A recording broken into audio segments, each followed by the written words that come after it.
Welcome back to the Dominic Hunter Show. Continue on with my guest, Congressman Davis. Now, Congressman Davis, what inspired you or caused you to run for governor for the state of Alabama? Well, I think this election, Dominic, is very unique. It's the first time in a generation, 25 years, that the governor of Alabama has not been on the ballot running for re-election. First time we've had an open seat in 25 years, a political generation. And what that means is, by definition, we're having a conversation not about what this governor did or didn't do, Yes. or what past governors did or didn't do, but a conversation about the enormous challenges facing our state in the next decade. Okay. Second reason is because I think that the challenges facing the next governor are very, very entrenched challenges. Okay. We've run out of money in the state of Alabama. At the same time, our schools aren't performing the way they need to. Too many of our young people are dropping out. Yes. We're struggling to sustain basic services in this state, and we're leaving a lot of people behind. Okay. A couple of years ago, we had to cut basic public health programs in this state because we didn't have the money to keep those programs going. Free cancer screenings, free HIV medicine for poor people who have AIDS. We've had to walk away from fundamental social obligations in this state or pare back those obligations. And we need a governor who's able to summon this state to a new sense of purpose. We need a governor who can bring us together. We need a governor who can work across party lines, work across regional lines, obviously racial lines. We need a governor who is able to give us a new sense of what it means to be an Alabamian and a new set of goals around this state as we approach our bicentennial decade. So this election's a big deal, and obviously I think I'm the person to meet those challenges. Great. Now, how will you go about lowering the staggering high school dropout rate here in the state of Alabama? We've got to do two sets of things. First of all, we are going to have to demand a little bit more personal responsibility. Okay. We're going to have to say you can't leave school until you turn 18. That's right. We finally raised the age from 16 to 17. I want to raise it one more step. Okay. Unless you're a legal adult, you got to stay in school. Second of all, we've got to say that if you drop out of school, if you leave early, you can't drive. Right now, there are 8 exceptions to the suspension of driver's licenses for dropping out. I'd permit one exception if you drop out for health-related reason. Now, that's on the side of getting tough, if you will. On the other side of it, we've got to do some things as a state to show more responsibility for this problem. We've got to put more effort and more investment into after-school programs for our young people. We are losing a lot of young people between 3 o'clock and 8 o'clock at night, That's or 3 o'clock and 6 o'clock. We've got to put a much more aggressive effort into, you name it, after-school mentoring programs, Yes, after-school counseling programs, after-school vocational programs. We've got to fill that gap and say to young people, here is a set of things you need to learn after school that will help keep you anchored to the mainstream values that keep you in school. We've got also to do a better job of identifying young people who are at risk of dropping out. There's a group of people who are very prone to drop out. Young women who become pregnant, Yes. young men who have an encounter with the criminal justice system, individuals who have a history of failing grades or chronic absenteeism or chronic tardiness. All those things leave a trail. And what we need to do is to mandate the State Department of Education and local departments of education identify young people who are at risk of dropping out so that we can steer them into counseling, we can steer them into vocational education. We've got to have an extra effort, just as if you're 35, at the age of 35, you normally wouldn't be at risk of a heart attack. But let's say that both your parents had a heart attack. Let's say you had very high blood pressure and high cholesterol. Well, you would be at risk of cardiovascular disease. So you'd change your diet. You'd have to go on medication in all likelihood. That's right. Similarly, when young people show a predisposition to drop out because of things and crises that have already happened in their lives, we've got to get them some extra special help and extra special attention. Right now, when young people stumble and fall, we tend to write them off as a community, and we all know that. Yes. We tend to say, look at that kid who got in trouble.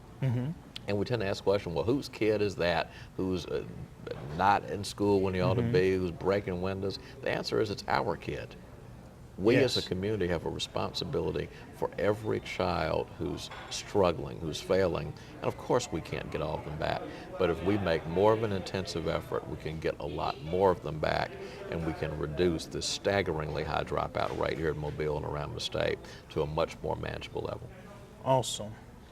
Now, you recently made news with endorsement of our mayor, Sam Jones. What does his support mean to your campaign? Mayor Jones's support means an enormous amount to my campaign for governor. I would submit that Sam Jones is the most successful mayor in the state of Alabama. Wow. And politically, you see that. He won Yes. re-election on the opposition. You see it in the way Mobile's economy is holding on despite the recession. Oh, you yes. see it in the new industry coming here. And you see it in the way that Mayor Jones has unified Mobilians of all stripes. I want to be that kind of governor.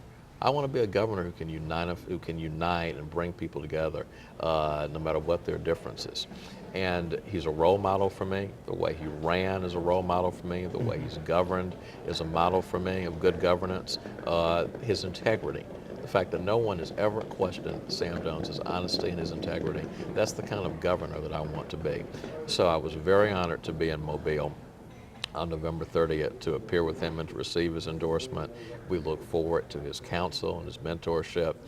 We look forward to working with Mayor Jones after I have a chance to become governor of the state. Great. Well, viewing audience, we're going to take another break here on the Dominic Hunter Show. More with our guest, Congressman Davis. Stay tuned. We'll be right back.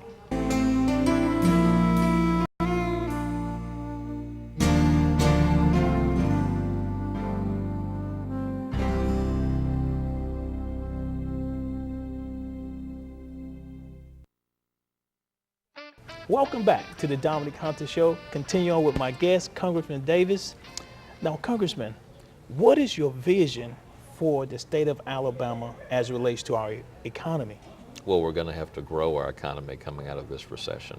We're going to have to grow our economy to restore some of the many jobs we've lost in the last couple of years. We're going to have to grow our economy so that we can also rebuild our tax base, has frankly collapsed so much in the last several years. The best way to recover tax revenues is to grow an economy instead of going out and raising taxes.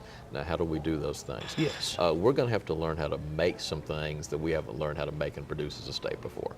We're going to have to learn how to make renewable energy, for example, alternative sources of energy, ethanol, biomass, other ways to power our cars and heat our homes.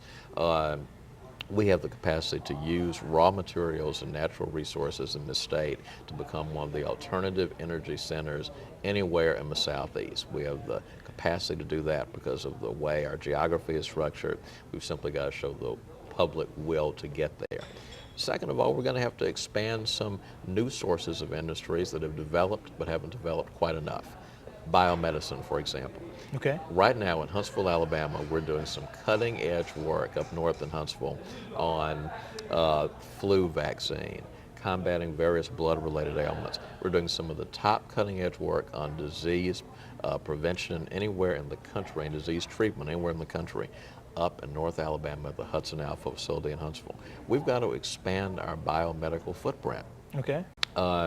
Third of all, you can't talk about economic development without talking about education. We've got to make sure that our young people can do whatever jobs, whatever industry we attract to the state of Alabama. All too often we get new jobs and we have to advertise those jobs in other states. We've got to strengthen our workforce and our schools so that we can get there. Okay. Finally, we're going to have to recognize that some parts of our state need help more than others. There are parts of our state, particularly in the Black Belt, but in other rural parts of our state, Yes. Parts of the state that include the Tennessee Valley. Those communities lag behind the rest of the state economically. Okay. And coming out of the recession, the gap may be even wider because it may take longer to grow and create jobs in some of these historically distressed communities. As governor, I want to set up a separate wing of the Alabama Development Office that will focus just on recruiting industry and providing incentives for low-income, distressed communities.